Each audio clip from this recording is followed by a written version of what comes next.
Welcome back to another episode of Pushing Back Chaos with me, Paul Melon McFadden. I hope you guys are all well out there. I hope you're getting after it and looking after your people, looking after your family and friends, and building connections like we've been talking about, getting on with the homework. We've really enjoyed having you guys drop in for some of these little lives we're doing on Insta. It's all a brave new world for us. We've got an amazing new sort of IT/social media support, Steph, who's joined the team, and she's like, you guys need to do this, this, this, and this. And we're like, there's 3 gorillas here and there's one person who knows what we're doing. So new stuff's happening. New stuff's happening for us. We've got the YouTube. We've got all the stuff going out in the usual channels. Heroes Media Group, Adam Bird, with all that back-end support, which we really appreciate. And yeah, we're here for another conversation. We love and appreciate you guys stopping in, and we do continue to pick up feedback that this stuff's making a difference for people out there. So we're going to keep doing it as long as there's one person out there who gets a benefit from it. And we read and appreciate every bit of feedback we ever get. Anyway, joining me, my regular compadre, Mike. How are you, mate? Regular compadre. I listened to last week's episode. I heard what you and Raph were talking about, so don't bullshit me. Well, it does happen to the one who's not there, doesn't it? Oh, yes. Let's talk about the one who's missing, who canceled last minute. Yes, again. Lastminute.com. That's right. And it's nothing new. This is what we deal with Tio. We love him to death, but sometimes he's the last minute guy. He's a minute man, not in that way, but in other ways when it comes to be on time. Luckily, you were just sitting around doing nothing, Yeah. It's 2:30 in the morning here, and I wasn't doing. Oh my god. Yeah. It's no big deal. I couldn't really sleep, but as soon as Raph was like, "Hey, some stuff happened, and I need to skip. Can I push 24?" Which he usually does, like literally 5 minutes before we're ready to record. I think he was about 8 minutes, so it's a little bit of a better heads up. But there's a famous quote. It's by Tio. It's "I'm almost there," and it's by the Mexican that's not almost there. So literally him, and literally the definition of him in the warrant officer capacity when he was in the army. So it matches up in all aspects of life. Is this like the "I'll be 5 minutes" brackets? Much more than 5 minutes needed. Yeah, 2 hours later, he wakes up and peeks out from under his blankets, and he's like, "Oh my god!" His best ever was when he coordinated the time for us, and he rolled over and he was sleeping. He rolled over and grabbed his phone and said, "I'm just about there," and put his phone down, went back to sleep. That's a good teammate. And you and I did the whole episode, and then he dialed in. Yeah, I mean, God, man, I love him. But. Oh, Tio, get your life together, man. He's eating too much velvet taco and too many burpees. He just needs to sleep. I think he heard there was a special on like avocados, and it was like a 40-minute drive, and he just jumped in the truck and took off. He just beelined it over there. He just beelined it. I mean, he used to turn up here when he would come over on weekends, and he would bring like a cooler or an esky, as we say in Australia, and it'd just be full of food, like really unreal stuff. He and Beastman, shout out to Colonel Astwood up there in Germany doing the deal. When they were both here, they'd turn up with like lobster tails and everything, and Raph would get out all of that fine ingredients, and just watching him just generate his mum's guacamole and other Mexican dishes was unreal. Anyway, we can't compliment him too much because he's not here. Yeah. That's enough. I'm sick of it. Yeah. And so how are you, mate? You've been absolutely doing the business and working through some heavy training, all the stuff that the listeners, I know there's heaps of people out there who've got military experience, and sure, they'd all have some sense of what it is that you do in a heavy training rotation. And I know you've been super busy. I really appreciate you making the time to get together here. Is there some sort of overview you'd be able to just let people know, sort of a basic idea of what it is you've been doing the last couple of weeks? Yeah, I just been on the road and been doing a lot of I'll just say intensive training. And with all due respect, I don't like to get into a lot of specifics of stuff that I do. And, you know, just from off the beginning of doing this show, you know, I like to keep things vague, and I don't like to get into training because this isn't about me or my job and what I do in particular. I like to focus more on lessons learned and things about life that you can extract, because I believe in anybody that's served in the military, especially, it's kind of like a you know, a microcosm of life. You learn a lot of lessons very fast in a short amount of time that you can totally extract and look out of, like, oh man, this kind of looks like my life at the same time, you know what I mean? And you walk away, well, you should walk away a little bit more mature, a little bit more worldly. Your eyes are more open to different things and more receptive. And, you know, it's basically what I'm talking about. But anyway, it's not about specifics, but yes, very intensive training, long days, long nights, mostly working at night. That's where we make our money. And yeah, just I was explaining to Melon just a little bit, you know, privately, is just how much I've enjoyed it now, being in for as long as I have, doing everything from the basic day one stuff to now. I don't get complacent, but it's like second nature now. It's like muscle memory for a lot of this stuff. And I've been able to really lean on the innovation side, because I have great team members that are working with me.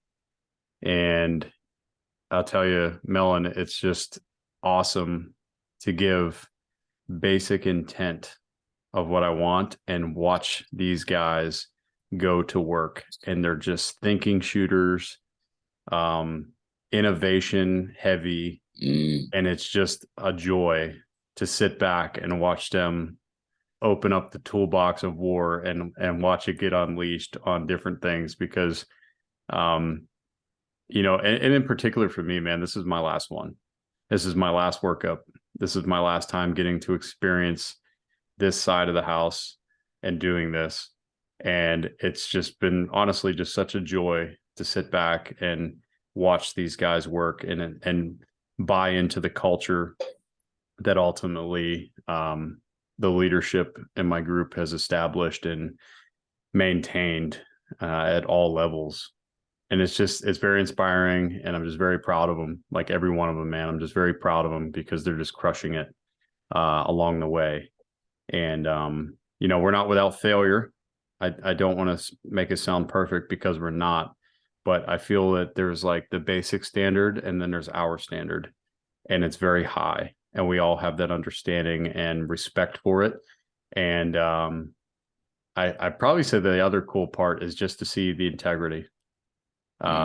Every time, including myself, whenever we mess up, there is zero hesitation for guys to take ownership and say, that was me.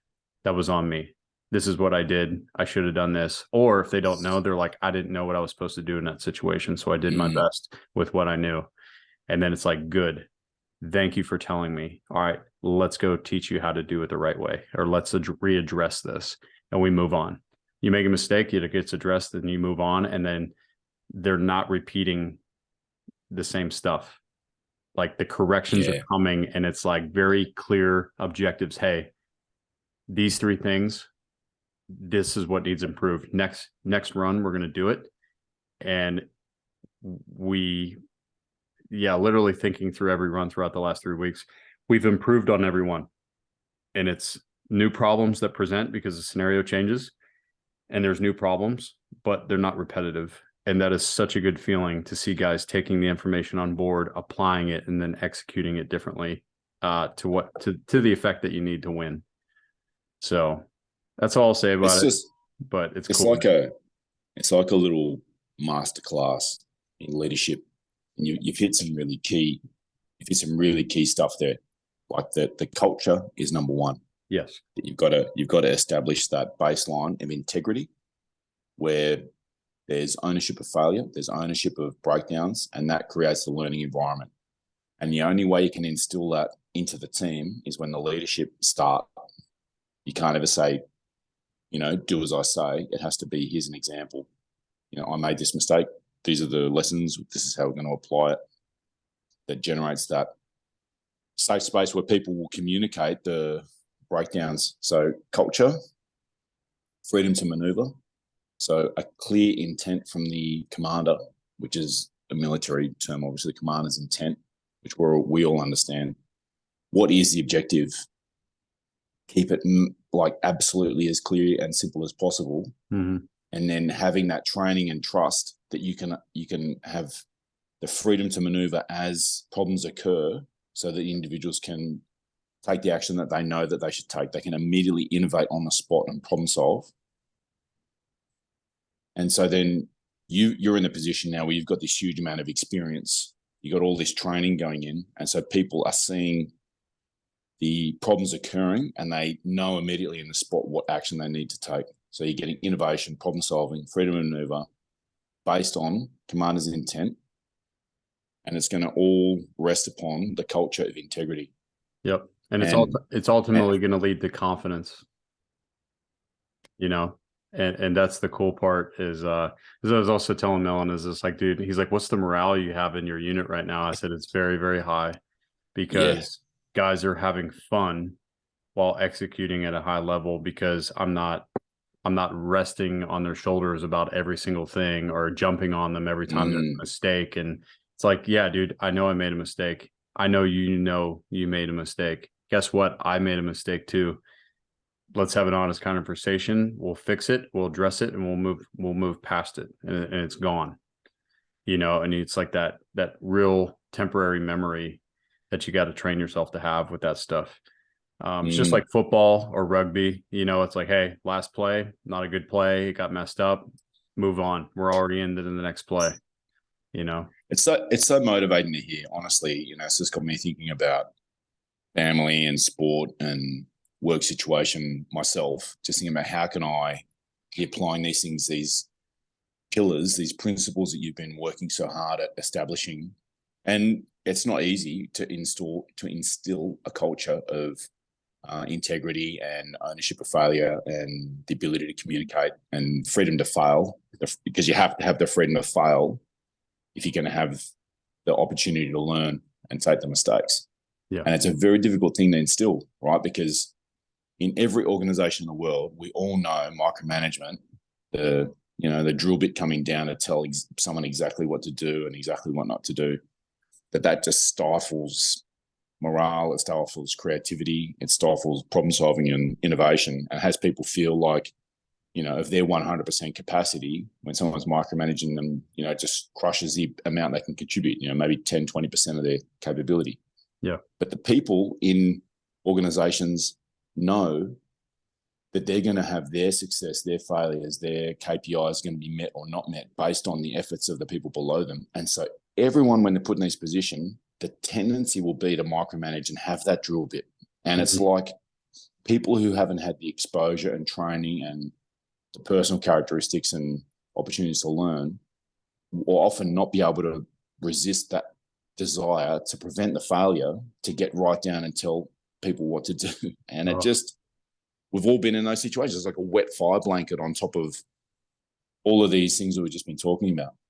So this is like a microcosm. This is just a miniature, concentrated leadership pack that you have just been, I know you've been working really hard at this stuff for months to have you guys absolutely achieving and running at the level that you're running at. It's just so motivating to hear, man. Hats off to you, Mike. Oh, it's not just me, man. I have some great team leaders as well. And, I can't do it by myself. And no, it's definitely a team effort. And, we always have a saying, and it's like, I won't say ours, but, for football, it's like, hey, are you the quarterback or are you a team player? It's just like some people want all the glory and they want all the attention. And it's like, yeah, I get it. You're the quarterback. Like, great. But there's still 10 other guys on offense here or, whatever. And it's just like, I would take it. I'd rather take a team player than a phenomenal athlete any day of the week. 100%. 100%. Like any day of the week, I want a team. I want a teammate. I want a team player. I don't want any individual out there, you know. And for the first time, and they do exist in my community. For the first time, I feel like everywhere in this group, I don't have one individual in it, and we're firing on all cylinders, and it's great. Oh, it's so good, man. The term for those people in Australia, especially in the army, is a jack man. They're looking after Jack, which is themselves. And that is the worst insult in the Australian Army. In the Navy, Australian Navy is called a oneer, looking after number one. But in the Australian Army, I've seen guys just immediately come to blows when someone's been called Jack, and he felt like it was like that's the worst insult. And it should be. It should be. You're only ever going to achieve as part of a team. Yeah, the two I hear the most is Mr. IGM, Mr. I Got Mine, and of course the famous Blue Falcon, the buddy fucker. So you see somebody and you start like making little wing flaps, and you're like, oh, you know, so like, you Blue Falcon, son of a bitch, you know. Oh wow. So I mean, everyone's got to have their special insults. I mean, and these should be things that cut to the bone to have that accusation leveled, and it should be something that cause a bit of a shock and be like, what am I working on here? Sure. You know, am I running my own program, or am I working towards that commander's intent? Is there, I mean, and the sporting analogy everyone can understand. You know what I mean? Like if that, I don't even know all the names of the position, but for us, like in the scrum, the biggest guys on the pitch driving against each other, like my brother Hughes right in the middle of that. And you're like, you don't even really see what they're doing. But if that, and you could be like, oh, no, I'm the star. I'm the guy, I'm a wide receiver, the winger, the fastest guy on the pitch. I'm going to score all the points. And you're like, but if that scrum is not held together by that tight head prop, the biggest man on the pitch, he's not very fast. He's immensely strong and so on, and he's wrestling and pushing. If he's not doing his job, you will never get the ball. And it's so easy to see when you're in that familiar sporting environment. But every team I've ever been in, you have that tendency to like, oh, who's the star? You know, I'm only here for the glory. I'll score the points. I don't know what those guys over there are doing. Like the back end support, you know. Yeah. I don't know. There's all those assets in the background have got to deliver to have, you know, the person on the pitch, the person in the field, the person in your SF community achieve the aim. It's just a massive back end operation. So it's just a huge, none of us ever achieve as an individual, right? No, never. If I was an individual, I wouldn't be here. 100% would not be here. You know, and that gets my mind going. A couple of things, man. It's just, you know, we're talking military or football, but dude, friends and family are the same thing. You know, it's 100%. Like, yeah, you could be the head of the household as the man and doing this, that, whatever, but it's like, you still have your team. You all have your roles. I couldn't do what I do without having support at home, you know? And I think we'll get into talking about that and touching on like, you know, mental health and PTS and stuff like that or whatever, with being able to depend on your team or different spiritual things and whatever. But, you know, it kind of flows right over, you know, like I said, it's a microcosm of life. And there's so many lessons that can be extracted out of it for what we can use outside of work. Perfect. Right. So here we are. It's June. It's Mental Health Awareness Month. And it's a great thing to just have those times where you change gears and you think about things you maybe don't normally think about. And we've been putting out a bit of product there around first responders and military mental health issues. And just like we've been talking about here for the pilot and the plane, there's just a massive team of aircraft maintenance and air traffic control and refuelers and intel and logistics and everything to get that aircraft out there doing its job, in the same way that Mike's in the field with his guys doing theirs, and they've got that huge support network. None of us are operating alone. And there's this, for all of us, we have our support network. We've got the base layer is like the community we're in. And then we've got our friends and our family that are behind all of us. And so we wanted to pivot our attention a little bit to how community, family, and friends can support people who are having a challenge, having a mental health downtime, which come to all of us. And I just wanted to, before we start, Mike, you just said an interesting term. I know we talked about it, but you said PTS. Yes. And I know that the standard term I always hear it, and I'll bandy it around myself, PTSD. So maybe you can just let everyone know why you're using this term PTS and what's the difference and what do these letters mean? Yeah, and this is something honestly that's new that I listened to. I'd have to go back, man, and I listened to it earlier today. But it's discussing post-traumatic stress, and the word has changed over the years. In World War II, I believe it was called, World War I, it was called shell shock. Yeah, they called it. World War II, it was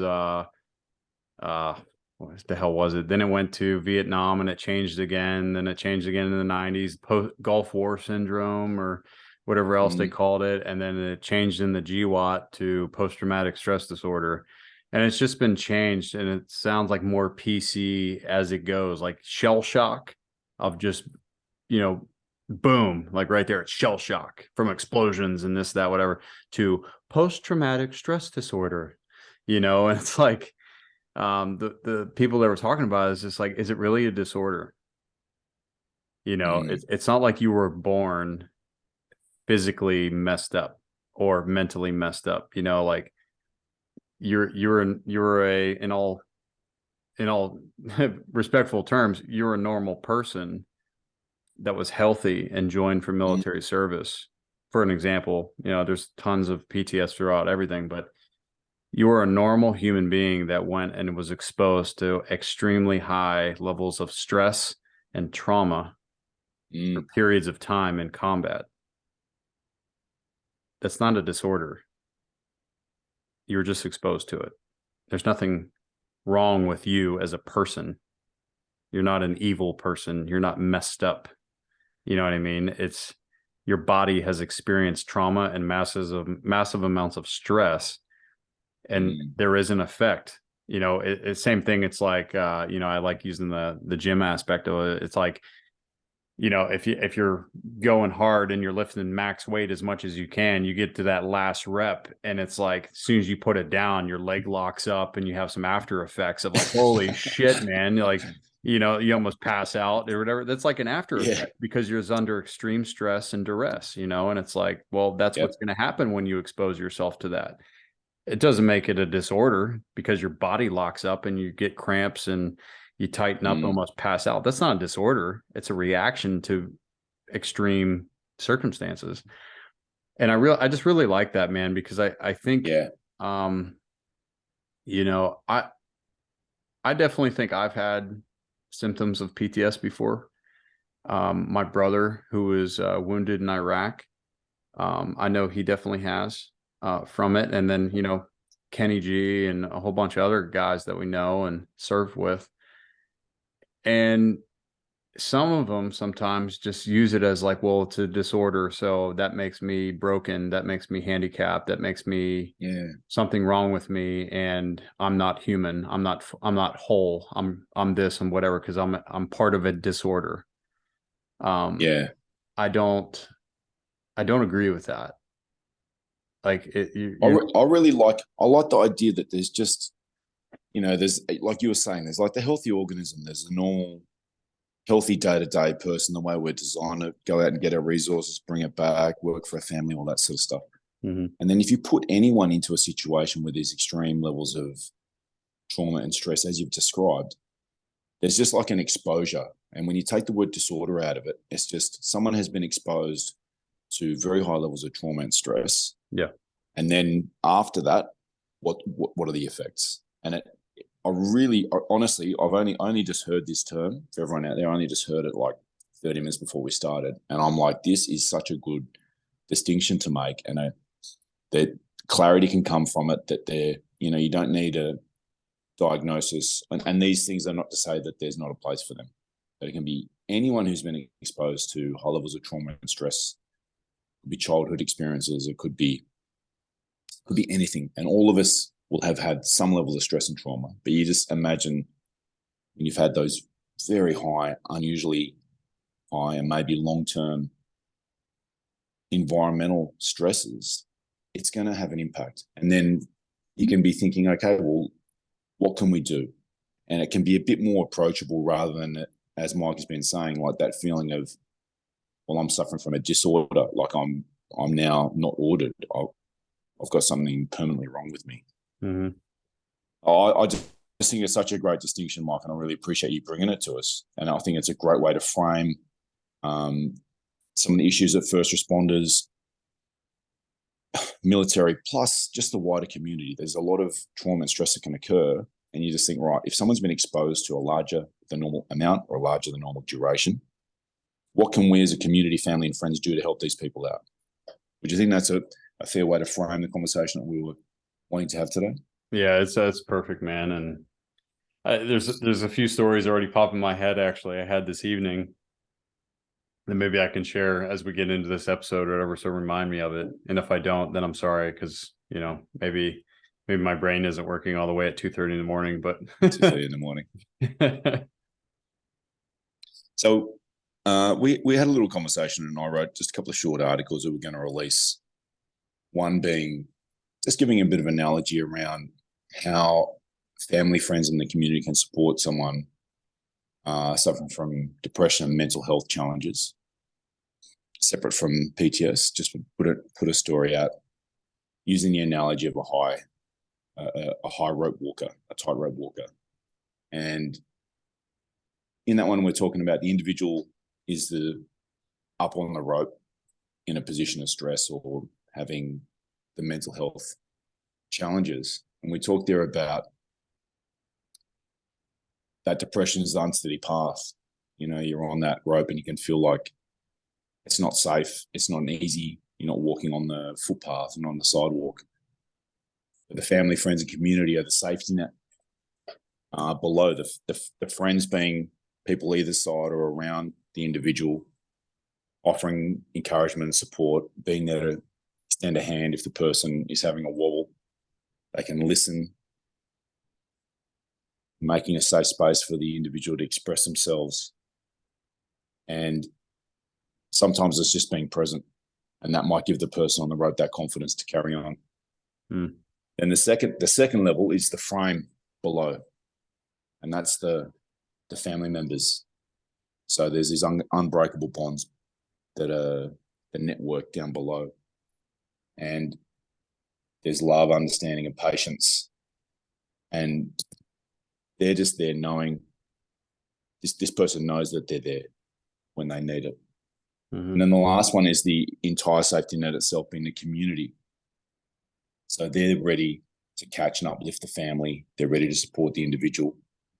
There's organizations, support groups, resources. There's multiple layers, and that can offer a comprehensive solution to the individual. So that's just the one analogy there of the tightrope walker being the individual. And it doesn't have to be military. It can be any of us in our hard times facing depression or mental health challenge. And we're talking here about the role that the people around them can offer.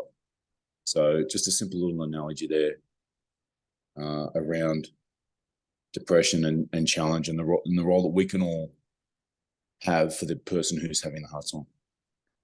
Yeah, I think it's a great analogy, Melon. I always like to look at things on both sides and different aspects, extremes.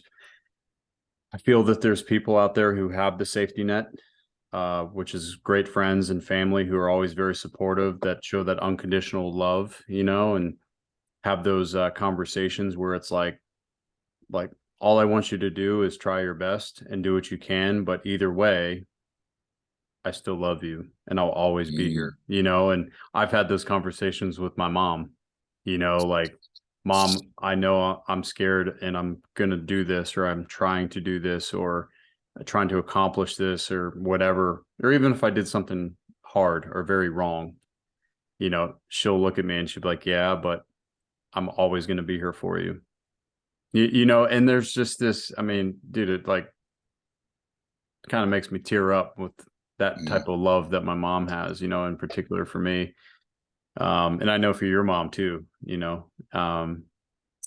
but then I see the other side of someone that doesn't have that support net that doesn't have the friends, the family behind them, backing them. And they're forced to make a decision of, well, I either just stay here and comfy and don't grow and turn into something I don't, or they still force themselves to get out on that wire and keep walking and try to do it on their own because they just don't want to stay where they're at. I'm not saying one's better than the other, because I think both paths ultimately lead to success and to victory and health in a lot of aspects. It's just because our pathways of getting there are different doesn't necessarily make us better than one another. It's like, hey man, we both got here different paths, but the fact is we both got here and we're both who we want to be. We're both in a better place. We're both happy. We both are more prepared to deal with the next wave or the next tightrope that we have to walk. And why don't we help each other, man? Oh, and by the way, there's other people behind us wiggling on the wire. Let's talk to them. Let's figure out how we can help them along too, because they're good people. You know, it's almost like there's two parts where there's us as the individual and the tightrope. And as you've said, some will have a strong net, like their family, their life situations put them in a position where they've got a strong net. And there'll be other people who maybe don't have that same level. So we can talk about the individuals. This is another reason why it's really good to be just reaching out to your network continually and to making sure that the relationships we have only exist in the communication. And so if there's a relationship where there's no communication, that can be an area where you then regenerate that strand of the net by just engaging in communication with someone. Sure. And so that can be for the individual to just try and build those nets so you've got them there for when the hard times come. Because if it's not today, it's going to be tomorrow. We're all going to have loss in our life. We're going to have suffering, and you can't predict when the time's going to come. So this is one reason when you're thinking about the individual themselves, these long-term benefits of being able to engage in communication and building those connections yourself. Then there's a second part of thinking of yourself as the support, thinking of yourself as, how am I acting for my network as a friend, family, or community? How engaged am I? Am I checking in on people who I haven't heard from for a while, checking on people I know they're having a hard time? And it doesn't have to be overt. It can just be you're there. Yeah. You're there just to support and love, and that they know that you're there. So I was just thinking there, Mike, around those two roles of us as the individual on the rope and us as the support people. And then we can work to build those connections for ourselves. And at the same time, you're going to be building a support network for the other people around you. Yeah, 100% agree. And another aspect that's very important that I'm thinking of, because honestly, I was thinking of myself at certain points in my life, is whether you were the person all alone on the wire and you had to push through on your own, or you were the person that had the safety net with the friends and the family and the community behind your back, whatever. There are pros to it, to each side, and there are cons to each side, and you need to be understanding. So a pro of doing it through yourself, that's pretty tough to do anything on your own without support, without a safety net, no matter what you do, whether it's school, whether it's work, taking a shot at a relationship, like something pretty intimidating. You still choose to go out and do it. It definitely is going to put your confidence through the roof, because you're like, wow, I did this on my own and nobody helped me. Yeah. And man, I must be a really strong person. Right. And rightfully so. The pro of having the people behind you is, yeah, you have the comfort, but you're also building your community and building those relationships, right? Which is key. Now, the con side of it that pops in my mind is, if you keep doing things on your own all the time and don't stop to infuse yourself into that community and start building a safety net, you're still going to wind up by yourself when you need people, because you're probably going to build the mentality of, I don't need a damn person in my life to do anything for me. I can do everything on my own and by myself. Well, that may be true to an extent, but as life happens, it will humble the shit out of you, and you will not be able to do something on your own. And you are going to need somebody else or other people or a community or family or friends or a safety net to catch you. And I say that because of a personal experience. The other side of the community side of it is, if you are that, then maybe you're going to become too dependent on the safety net and not want to take risk on your own. And you're not going to fully understand what you as an individual are capable of and dealing with, you know? And you have to see both sides. You have to understand that there has to be a balance. If you're on one side, you have to make the choice to extend the hand to the other side to connect, or vice versa. Because there's so many people that pop up in my mind right now that are so individual, and they got that cocky attitude. I don't need you. I don't need anybody else. I'll take care of my own shit. I take care of it. And it's just like, whoa, you ain't got to be all defensive with me. I'm just trying to say hi, or, you know, give you a nice compliment, or saying, hey, I can give you a hand sometime, you know, or vice versa is just, you know, it's the complete opposite. And it's like, man, we all need some balance here. Yeah. Those are great points. And I think, you know, being 47 and having had the life experience I've had, and super prem daughter with her incredibly difficult challenge and time in the neonatal unit, and then my wife having cancer and other challenges, I just feel like at some point the rope is like, the journey you've got to cross is so far, and the wind and the other obstacles that are going to come, you're going to get to a point where there's no crossing you can make on your own. At some stage in life, you know, that there's going to be stuff coming down where you are going to need people. You're going to need support. You're going to need relationships. I mean, look at how they punish prisoners in prison. You know, they put them on their own. You know, that isolation is a real challenge for humans. And I would say that's one of the challenges. And I think that when people are having these hard times, it's one of the hardest things is to make that call and reach out and lean on people, as we discussed on the live call the other day, Mike. Yeah. And you know, if I'm being honest, like I said, I usually am. I like to be myself on here. I don't like to put on a facade or show.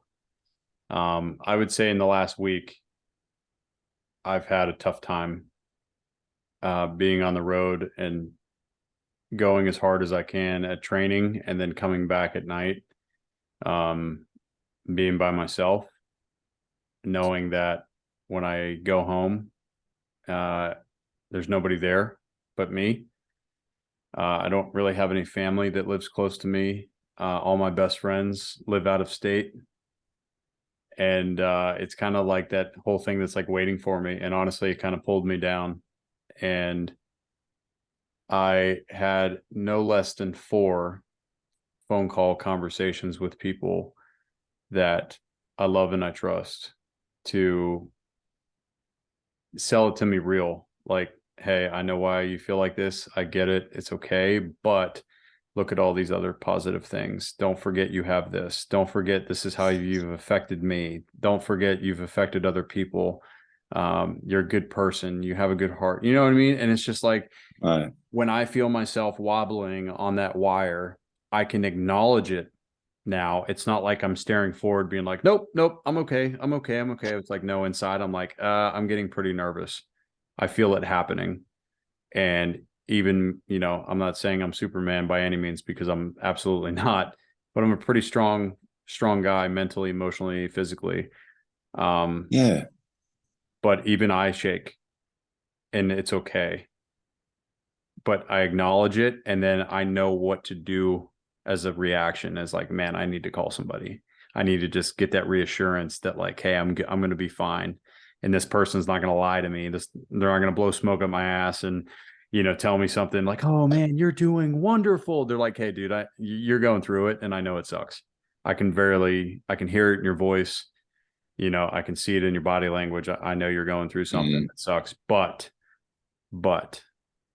this is what you should be happy about." And it's like, you're so right, man. How did I forget that? Like, and they're just there to catch me. And even sometimes when I want to be that individual and I'm just like, nah, I can do this. There's always that balance that pulls me back to the other side of like, man, I got a great team with me. There's that other great analogy from Stu Weber's book, his amazing book, Tender Warrior, of the scout and the wagon.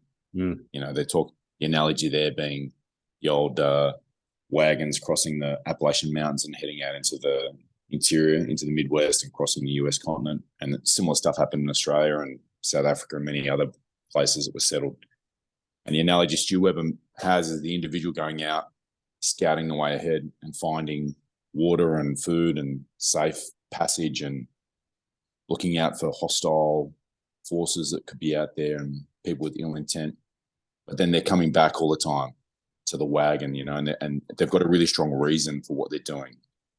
They've got a support network that needs them and that they need, that there's this really healthy community effort where the people in the wagons, the children and whatnot, are just as important as the person going out on their own. And that there's that sense that if they were just on their own, they'd run out of food and they'd run out of motivation and everything else, and they'd be beset and waylaid. And that the crossing is only occurring, like, what are they doing here? They're bringing a community on a journey. They're traveling somewhere to get to a goal that's important to them. They're not doing it for themselves. They're doing it for their community. They've got a strong why. They get to refresh and recreate and revisit their big picture goals. And, and it's that out and back sense that you've got an individual. There's times when you got to push on and push through. And then there's times when you got to come back and re-energize and get connected again. And that, and there's no distance that the scout is never going to go any. Everyone's got to go that same distance. You know what I mean? Everyone's got to go on the journey as well. There's no easy passage for the community and the wagons, but they need each other. And it can be a very solitary experience sometimes out in front. But then, like you've just been saying there, having those friends and family around you, reminding you of previous experiences, previous tough times, previous challenges, previous accomplishments or things that you've done for them, can just give you that clarity again when you've lost a bit yourself. You're in it, having a hard time, you're doing it. It can be so good to just have that. Hey, mate, just remember, you did this for me, or you did this for this other person. Yeah. Well, I'm going to get into my story that I said I would share because this is kind of right. And, we finished up training tonight and a couple of us went out to a dive bar, which is real fancy here where I'm at. It's just a nice little dive bar. And for the Australians, just quickly for the Australians, these are the bars you see in US TV shows. They typically have black painted windows. They've got neon, Budweiser and stuff in the window. You go inside, it's quite dark when you go in. There's often either a tiled roof or a pressed tin roof. You have a couple of bar flies. There'll be booths along the side. Jukebox, a couple of pool tables, maybe some darts. Do you guys have darts? I can't remember. Oh yeah, definitely. You got to paint the picture for an Australian audience who are not as familiar. Well, there might be music that's not pop playing. There might be country music is often being played, or some blues or some cool stuff like that. Yeah. What is it? Like a redneck type bar, but what do they call them in Australia? Bogans or something like that? Bogans. Yeah, but this is like a country bar or, the outskirts of a city in Australia. But I know that in the US, they're like right through the middle of LA. You can find a dive bar right anywhere where you are in the US. So, yeah. But people are there to have a beer, to have a chat, to have often a good meal. There's often good food. Maybe like in Australia, maybe truck stops, sort of similar, but it's dark. The windows are painted. You can't see the light outside. Yeah. Well, great sounding place, right? If you haven't been to one, please go to one and then write us a review and be like, you guys lied to us, So best place ever, 5 stars. No, so we were out there tonight just kind of wrapping everything up, and we have our our opposing force role players and stuff. They were out there, and all these guys are and females actually. There's women too. They're all veterans. These are the bad guys. These are the the actors who are fighting against Mike and his team. Yeah, exactly. And a lot of these guys are former special operations themselves, so it's kind of they push us. They already know our tactics and what we're doing, and they will hit you in a weakness as soon as possible. So they provide great training. So we were out anyway, just shooting the shit, sharing some stories. Hey, do you know this guy? Yeah, this guy was killed at this time. Well, I served with him, and just sharing. And one of the guys kind of got a little emotional talking about one of the teammates that got killed, and he went to Arlington for the first time for his memorial. And we were just talking and like how special it was to be part of something where a grown man, it would make him cry. You know what I mean? Like the amount of emotion and memory and everything else that goes into it. And I stopped and asked him, I said, hey guys, I want to ask something. You guys got out of the military and, you went on to do other things like, and a couple of them were like, yeah, I went to college. I got a degree that I still never used. I just thought that that's what I was supposed to do. And I never used it. It was just something to do. And I was like, cool, where do I go? Whatever. And I just asked him, I said, then what brought you back here to be training us in this capacity and doing whatever? And I was like, let me throw a word at you, and I want to know what you think of it. And this sparked about an hour conversation. I said, do you think this is your new purpose in your life? Dude, it was like instant. Wow. Yeah, I never thought of it like that. Look at Mike. This is the guy we're dealing with here. The person you hear on the podcast and on Instagram lives and on YouTube and whatnot.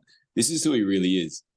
Sitting at a dive bar, having a beer. There's no escape. He's going to have a real conversation. He's going to talk about stuff that impacts people. Purpose, new purpose. Yeah. Is this the first time this has ever been discussed in the dive bar you're in? Probably that one. Yeah. Mate, so good. So what was the response? Is this a new purpose? Such a challenging question, man. Well, I think it was definitely in agreement that both of them said, yeah, they definitely lost their purpose after the military, especially being in a special operations unit where it's very high speed and adrenaline, and you're always having purpose, and you get direct feedback of pretty much everything that you do. It's not like you're waiting a long time. It's always direct. So when you hop off that train that's going 1,000 miles an hour, life is different, and I surely don't know it yet, but it's coming. I know it's coming. It's inevitable. And they both, I lost my purpose. I didn't feel like who I was. I wasn't part of that community anymore. I wasn't part of that team. I wasn't affecting people the way I wanted to. I didn't feel like I was bigger than something to myself. So I was just kind of floating in this, that, whatever. And these guys are like late 30s, early 40s at their time. And when I brought up the whole purpose thing, they're just like, well, I'm at a point in my life where I've been through a lot of stuff. Both were combat veterans in Iraq, Afghanistan, lost a bunch of friends. I mean, they shared some stories that I didn't know about that are very famous stories that are just, the detail was just something I don't wish on anybody. Anyways, they said, I'm at a point in my life now where I lived through that and I had to go through some terrible things. But now I'm here, and my goal in my life is, I have another job, but I do this as a part-time thing. And if I can affect you guys and make you better and keep you alive so you come home, and he got all teared up when he said this. He goes, that's worth living for. That's my purpose in my life. And I respected the hell out of him for saying it. to come across that meaningful. And I've only been working with this guy, really got to talk to him tonight for the first time besides shooting him when I go into a building or something. But, but besides that, no, but it turned into an hour conversation just about community and giving back and having purpose and maintaining meaningful things in our life. And not one time did we discuss, I do this for the money. I do this for a house. I do this for this. Yes, it's important, resources and providing for family and doing all that stuff, of course, but it's bigger than that. And I think when you're struggling mentally with what the hell am I doing? Who am I helping? Why am I even doing this anymore? And you're just grinding away, and that's honestly how I felt these last couple of weeks. Is I just been grinding away professionally, and I come home and it's quiet, or I get back to my hotel and it's quiet, and it's haunting in a way of like, man, I kind of feel lonely, if I'm being honest. It sucks, but when you can revisit and you can physically write down things, when people that you care about and love will look at you eye to eye and give it to you straight and be like, you're really doing good things and you need to remember who you are and what you're doing. And they share those things. That's the safety net. And that's that's purpose. That's finding new purpose, because anything that one thing we're always think we're going to have around all the time, it's going to go away. And then we're going to have to be able to find something else. We have to be able to be open to something else. I mean, man, I'm not a parent, but you see it all the time when parents are like, oh, my kid's 18, they're moving out. They're not going to live here anymore. I can't take care of them. They're going to go out on their own. Your purpose, yes, you'll always be their parent, but your purpose now changes because they're in their own adult life, finding their own way for the most part. And now who are you? You're not a stay-at-home mom anymore. You're not a dad that comes home to the kids. It's an empty nest. And then what? Yeah. Where's your purpose? Yeah. Your kids are grown. You know what I mean? Like you're always still going to influence them and be there for them, right? But it's like, now what's your daily purpose? What do? Do you just go on vacations every day now that your kids are moved out? It's like, maybe, I don't know, maybe, but everything's always. It's such a great point. It's such a great point, Mike, because, like at 47, I just had this conversation around this just yesterday or the day before with Adam Bird, the host of the owner of Heroes Media Group, which also make coffee and wine, gin and other drinks. Adam and I were talking about this chapter, like you're just talking about it so eloquently here, about how the purpose that is serving you today as your life moves through its seasons and, going through a different chapter, like you've got to create that purpose again. We were talking about this exact point, like his son's even further ahead than mine. His son's at 20 and just an all-star kid, just a great kid, achieving and doing great stuff with military and university, and it's like, what purpose do you have in this chapter? What purpose do you have with small kids? What purpose do you have when you're a single person, or when you're married, and then when you have kids, and then as the kids hit their teens, and then as they move out, you're going to have to create it again, exactly as you've just been describing, Mike. Like, you're not going to fall into the purpose. That's the purpose that's going to pull us forward, right? Mm-hmm. There's that, you have to have that time for reflection and assessment, and all of us are going to have these things. The people in these high performance teams now are not going to be in them at some stage in the future. At some stage, we're going to all have that arc of life into different stages. Yeah. It's such a great point, man, about creating your purpose again, revisiting what is it now? What am I doing? How can I be making a contribution that counts? And as you say, like, putting a roof over their head is important, super important, like you were just describing. But that wasn't what these Op 4 guys were talking about. It was about that ability to contribute and pay it forward and equip you and your team with skills that will help you survive and flourish, hopefully, in times of future challenge.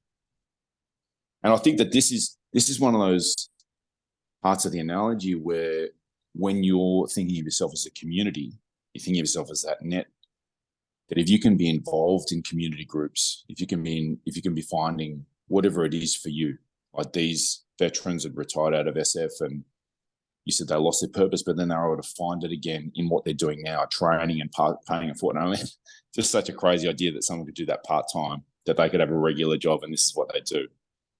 But they've found themselves and connected themselves into a group that matters to them. There's huge benefit to the individual, that they're a strand of a safety net for you and your team at the moment. But then that's also supporting them in their day-to-day. And I'm sure not everyone listening is SF or former SF that is able to join a team like this, but it could just be things in your community, things that matter to you, parent groups, community groups, sporting groups, church groups.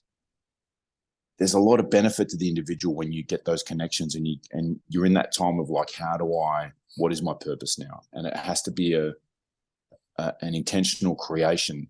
It's not going to be just fall over backwards and there you are in this amazing network. Yeah. It's such a great point, Mike. Yeah. There's, something that I do in particular is, I'm kind of being proactive with my future is, I've spoken before that during the holidays, I like to go home during Thanksgiving and Christmas, and I visit the VA hospital, and there's a bunch of veterans in there from World War II, Korea, Vietnam, the GWAT, and it all in between. And I just like to walk around and have conversations with them and make sure that they're being taken care of and just let them know they're not forgotten, man. Because if you want to talk about a superhero, some of these people laying in there are living history and have done amazing things, and they're just laying in those beds.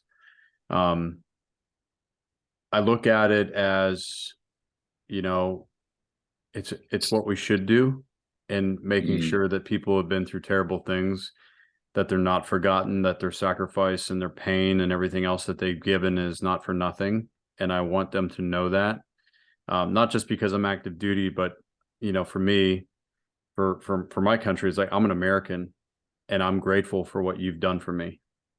Just even as a little boy, I was raised to always respect veterans for what they've done and what they've sacrificed and give. That's why I wanted to partially be part of this, it's bigger than me. And I sit there, but man, I'll tell you, if it's not a look into the lens of the future, that's going to be me one day. I will be an old man, God willing, laying in a hospital bed. And I hope to God that some young man in my position comes in and does the same for me. Not because they want something from me or anything, but just generally because you share that connection and that support group and that community. For me, it's the military, the veteran community that is so tight, and we can relate and talk to each other to support one another. We need to be there for one another. We need to extend the hand and reach out and make time.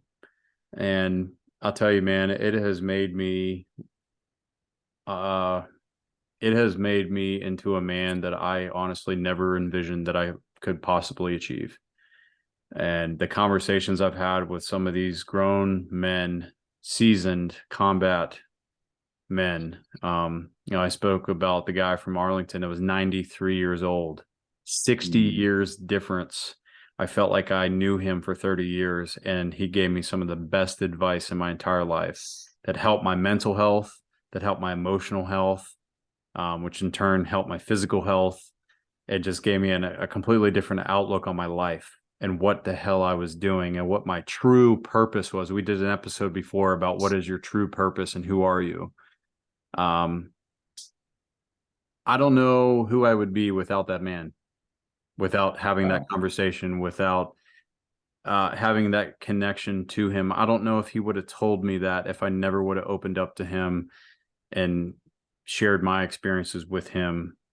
And then for him to look at me and says, I've never talked about this with anybody in my life, and I've known you 24 hours. Wow. Those people, for maybe if you're listening and you're struggling, that person's out there for you. I don't know where, I don't know when, I don't know. But the last part towards the end of this show that I want to have is Melon wrote about it in this article and talked about it, is don't lose faith. Don't lose faith in other people. Don't lose faith in your community and your friends and your family. We're all human. We're all going through stuff. We all struggle. We all have days where we just don't want to talk. We don't want to get out of bed, and it's just tougher than other days. But please believe me, faith and hope are so powerful. And if you get a chance, I just really encourage you to say a prayer for someone to come along to help you. If you have someone in mind, great. If you don't, great. When you're at your lowest and you don't know who to turn to, from experience, please believe me when I tell you this from the bottom of my heart, from a guy that laid on the floor and prayed to him, please ask God to send you somebody that is going to help you, and then just pay attention, and you're going to find that person. They are going to come to you because he hears everything. He saved my life. He saved my career. He made me into who I am. That's the only reason I'm here today. And the power of prayer and hope and faith overpowers everything. And I'm living testament to that. And I just want all you to know out there listening that I'm here, Melon's here, Raf's not here right now, but damn it. But he's here, and he'll make his time available for you. Yeah, we're out there trying to build our own net and trying to help who we can. So I just want all you out there listening to know that. Wow, that is such an eloquent and well put piece on the end there, Mike. I think that's probably the place where we should leave it. Just remember in this, if you're not the individual on the high wire at the moment having a hard time, that those hard times are going to come for all of us. And this episode was not just to the individual up there, it was to all of us in our role as the friends, the family, and the community. And, the encouragement, the persistence, the willingness to be there and offer your love, patience, ability to be with people, all of these things are going to be strands that help the other people while they're having a hard time. And I think, as Mike has been touching on just there at the end, that there's a huge benefit to the individual who makes those connections, like Mike talking to the 93-year-old vet in Arlington, the benefit that came to him from reaching out and connecting.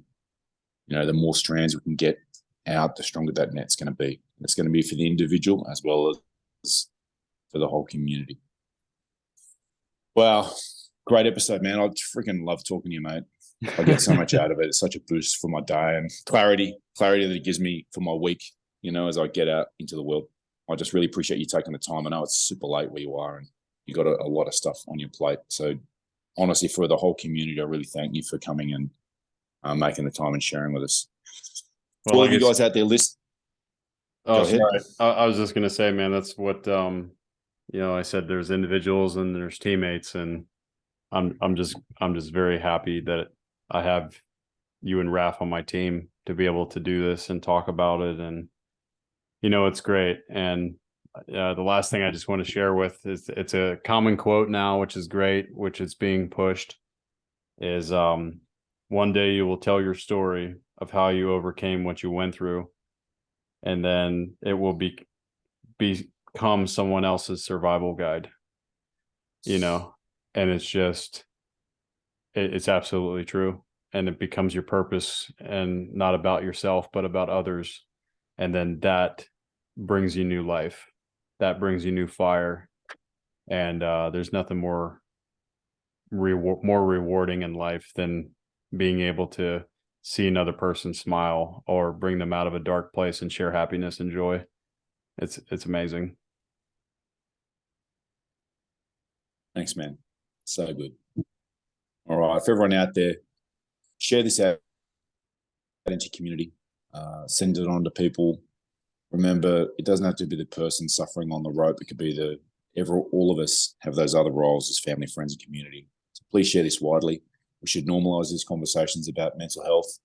I love Mike's distinction of post-traumatic stress, that there's just an environment that an organism is exposed to that's stressful, and there's going to be impacts later. We don't need to use the term disorder. I really love that. Send us in comments and suggestions for topics, questions you want us to have a go at. Send in criticisms of RAF. They're always welcome. We have a massive book of them. We read them. We read them to each other sometimes. And we love a review. If you can drop a 5-star review, it helps the algorithm on all those podcast players, and hopefully it'll get the message out to other people. If it's not 5-star, let us know. Just send us a message. Tell us what we need to work on. If it's not RAF, we know that we've got to work on that. And yeah, see how you can just apply this stuff in your community over the next week. And this is going to be a theme we're going to try and carry through the month of June, mental health awareness. So once again, we really appreciate your time. We don't take it for granted. We really appreciate what you guys give us every week. So until next week, take care.